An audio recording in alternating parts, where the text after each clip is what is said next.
24 साल की मीरा को पुरानी और ऐतिहासिक चीजें इकट्ठा करने का बहुत शौक था।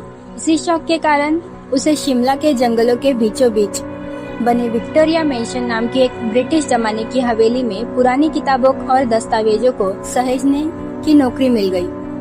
वो हवेली दिखने में जितनी खूबसूरत थी उतनी ही डरावनी भी थी। लंबी और सुनसान कॉरिडोर्स, हर कोने में टंगे पुराने पूर्वजों के धुंधले पेंटिंग्स और रात में हवा से खटखटाते लकड़ी दरवाजे।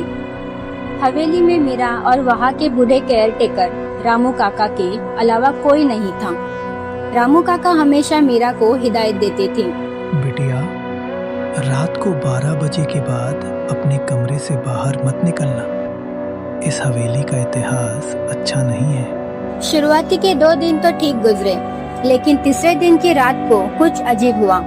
रात के करीब 1 बजे, जब पूरी हवेली में सन्नाटा था, मीरा को हवेली के पूर्वी हिस्से से किसी भारी चीज को घसीटने की आवाज सुनाई दी। ऐसा लगा जैसे कोई जमीन पर भारी जंजीरें या कोई बोरी घसीट रहा हो।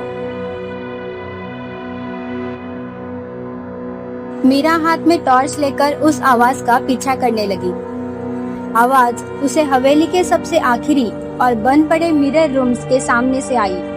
मिरर रूम का दरवाजा सालों से बंद था, लेकिन उस रात वो थोड़ा खुला हुआ था।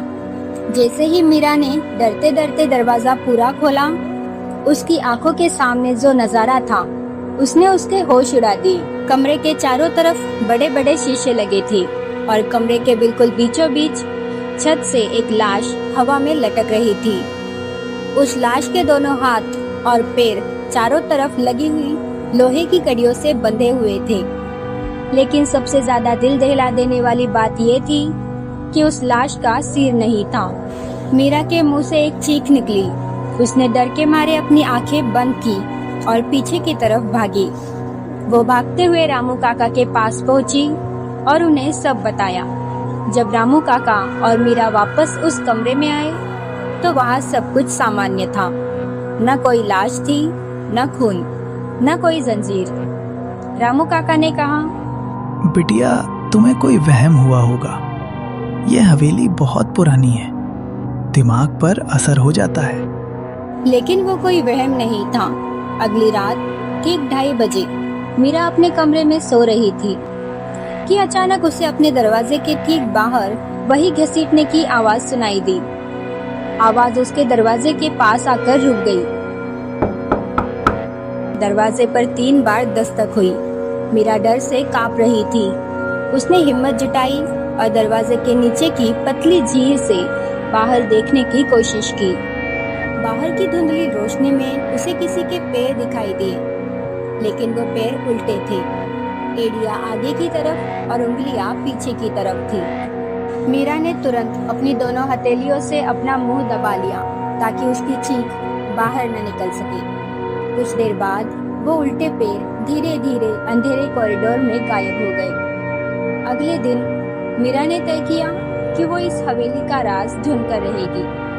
हवेली की पुरानी लाइब्रेरी की सफाई करते हुए उसकी नजर एक गुप्त दरार पर पड़ी। उसके अंदर एक काली लकड़ी का बक्सा रखा था। उस बक्से पर अजीबोगरीब तांत्रिक सिंबल्स थे। एक त्रिकोण जिसके बीच में एक बंद आंख थी और उसके चारों तरफ कटी हुई उंगलियों के निशान थे। मीरा ने बक्सा खोला। अंदर कुछ बहुत पुरानी पीली पड़ चुकी तस्वीरें थी। एक तस्वीर 1920 के दशक की लग रही थी, जिसमें 5 लोग काले चोगे पहने हुए और चेहरे पर अजीब से बकरे के सींग वाले मास्क लगाए हुए खड़े थे। उनके बीच एक लड़की हवा में बंधी लटकी थी और उसका सिर गायब था। तस्वीर के नीचे एक पुरानी डायरी भी थी। मीरा ने डायरी के पन्ने पलटना शुरू किया। वो हवेली के मालिक रहे एक ब्रिटिश जमींदार की थी।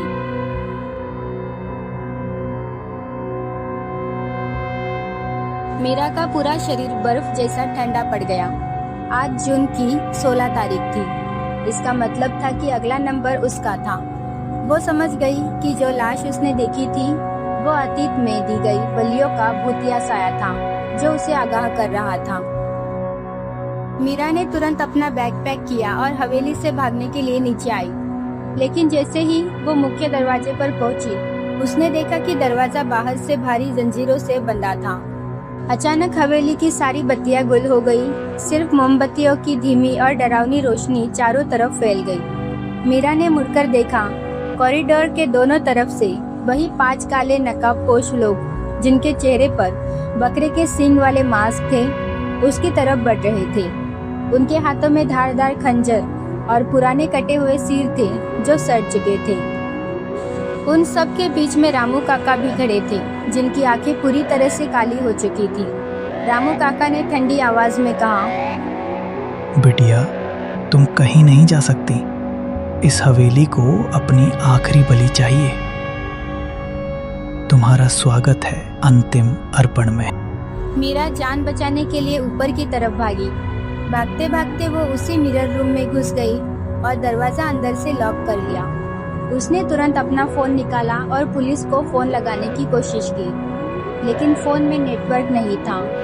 तभी कमरे के चारों तरफ लगे शीशों में उसे अपने खुद के रिफ्लेक्शन की जगह वो कटी हुई लाशें दिखाई देने लगी। उन लाशों ने शीशे के अंदर से ही अपने हाथ बाहर निकाले और मीरा को जकड़ लिया। दरवाजा अपने आप टूट गया और काले नकाबपोश कमरे के अंदर आ गए। अगली सुबह जब स्थानीय पुलिस को किसी गुप्त सूत्र से खबर मिली, तो वे विक्टोरिया मेंशन पहुंचे। हवेली का मुख्य दरवाजा खुला हुआ था और अंदर गहरा सन्नाटा। जब पुलिस टीम ढूंढते हुए मिरर रूम में पहुंची, तो वहां का मंजर देखकर मजबूत से मजबूत पुलिस वाला का भी दिल दहल गया। कमरे के बीचों बीच हवा में एक लाश लटक रही थी, जिसके हाथ और पैर लोहे की कड़ियों से बंधे हुए। वो लाश धीरे धीरे पेंडुलम की तरह हिल रही थी और उसका सिर धड़ से गायब था। वो लाश किसी और की नहीं बल्कि मीरा की थी। कमरे के बड़े से शीशे पर खून से लिखा हुआ था, अंतिम अर्पण पूर्ण हुआ। पुलिस को हवेली में रामू काका या किसी भी कल्ट सदस्य का कोई नामो निशान नहीं मिला। केस को फाइल में बंद कर दिया गया। कुछ महीनों बाद उस हवेली को एक नए होटल ग्रुप ने खरीद लिया और उसे एक हेरिटेज रिजॉर्ट में बदल दिया। आज भी वहां आने वाले टूरिस्ट कहते हैं कि रात के 12 बजे के बाद हवेली के पूर्वी हिस्से से किसी चीज़ को घसीटने की और एक लड़की के रोने की आवाज़ें आती है।